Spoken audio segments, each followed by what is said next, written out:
What the actual frick is the Electoral College? And why the frick do we have it? If you're like most Americans, you may not know the answer to that question. And that's okay, because we're about to go head to head in a debate over whether or not the US should get rid of the Electoral College. All right, let's see what we got.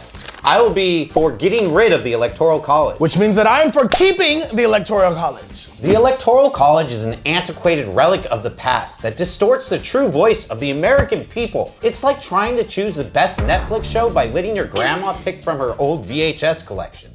Au contraire, my friend. It's because the Electoral College ensures that all states, regardless of size, has a say in the presidential election. It's like giving every flavor of ice cream a chance to shine, not just vanilla or chocolate. Who are you calling vanilla? I'm calling you vanilla, white boy.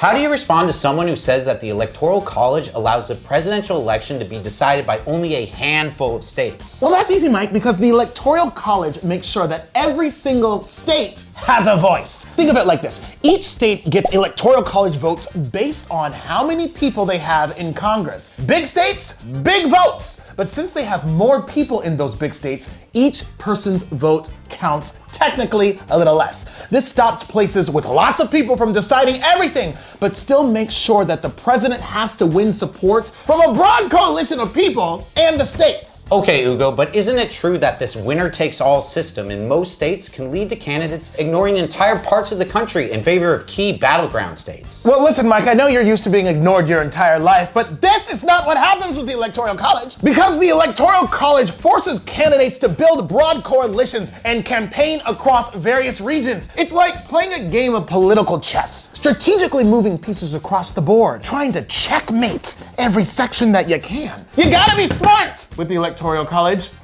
and it's a good system to have. If the Electoral College is so great, Ugo, then why do candidates spend more time in swing states than you spend on TikTok? You don't know my TikTok habits. Yeah, I do. You were like on it right now while we're trying to film. It makes this police department liable for all the damages. Let's focus on the task at hand. Listen, Mike, that is just good old-fashioned strategy. The Electoral College forces candidates to crisscross the country like hyper-caffeinated squirrels, spreading their message far and wide. It's like a political version of Where's Waldo, but instead of the stripy-shirted nerd, you're looking for votes. I liked Where's Waldo. I didn't think he was nerdy. You're right. It's like, where in the world is Carmen Sandy Ugo?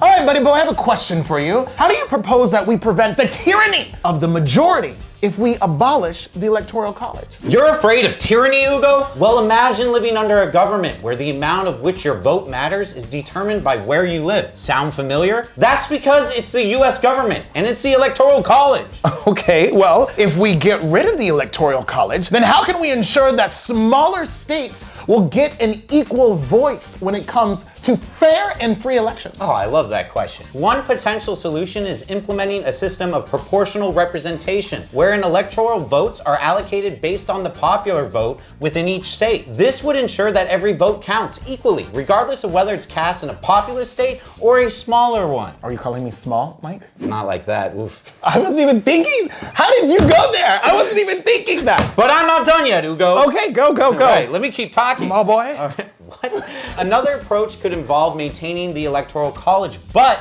reforming it to better reflect the population distribution. This could mean adjusting the allocation of electoral votes to better align with each state's population size, thus reducing the disproportionate influence of smaller states while still preserving their vote in the process. I rest my case. Actually, I got more to say. Well, Mike, if you have more to say, then what do you say to this? How can we determine clean-cut election outcomes without the Electoral College? What are you just giving me layups today? Imagine it voting like ordering pizza. No complicated toppings, no special deals for certain neighborhoods. With a direct popular vote, it's like saying, hey, everyone gets a slice and every slice counts the same, whether you're in New York or Idaho, okay? No more weird situations where someone gets the most pizza slices but still ends up hungry because of some funky pizza math. And I know you're gonna go smell the pizza because that's all you like to do is smell it. Are we still on this? I smelled one thing in my life and he still doesn't let it go. Smell me winning this argument. Oh. That's a slice that I'll eat. You're so corny, but I love it. That's a slice I'll eat. Ladies and gentlemen, picture this, a system so outdated, it makes dial-up internet look cutting edge. That's our beloved Electoral College for you.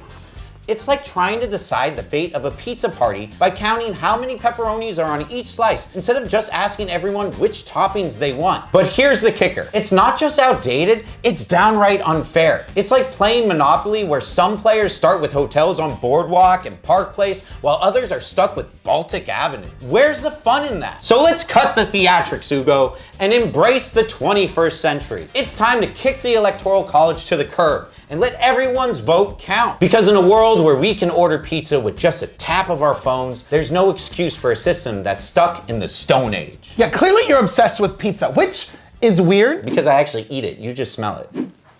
Well, once you're done with your pizza high, let's focus on the topic at hand. Imagining a world without the Electoral College. Chaos! Pandemonium! Cats and dogs living together. It's downright weird. Maybe not that extreme, but you get what I'm trying to say. The Electoral College is not out to get us. The root of the Electoral College, Michael, is all about fairness, something you know nothing about. It ensures that big cities aren't deciding what happens in small towns. I mean, do you really think the people living in Intercourse, Pennsylvania? And yes, the name of the city in Pennsylvania is called Intercourse. It's a small city, but a city that I might want to go to. Do you think those people want the people of New York City deciding what happens in their small town? I think not. Because you see, abolishing the Electoral College would be like throwing a party and only inviting the cool kids from the big cities. But what about the shy kid from the countryside? Like me. The Electoral College ensures that we get a seat at the table. Sure, it's a little awkward at moments. Yes, we're talking about U2000's election, but it's the ultimate equalizer. Without it, candidates might as well just camp out in Times Square and forget about the rest of the country. So let's keep the Electoral College around. After all, who doesn't love a little drama and suspense every 4 years? Thank you, and remember, vote for stability, vote for the Electoral College. Or just don't vote for what he's saying. But make sure you vote, because voting is important. That is true. Definitely vote, please. Now, who do you think won this debate? They already know who won, Michael. They know who won. Then just comment below Mike won. Thank you so much, and we will see you soon. But remember to like and subscribe, or else we'll take legal action. He always has to win, guys. He always has to win.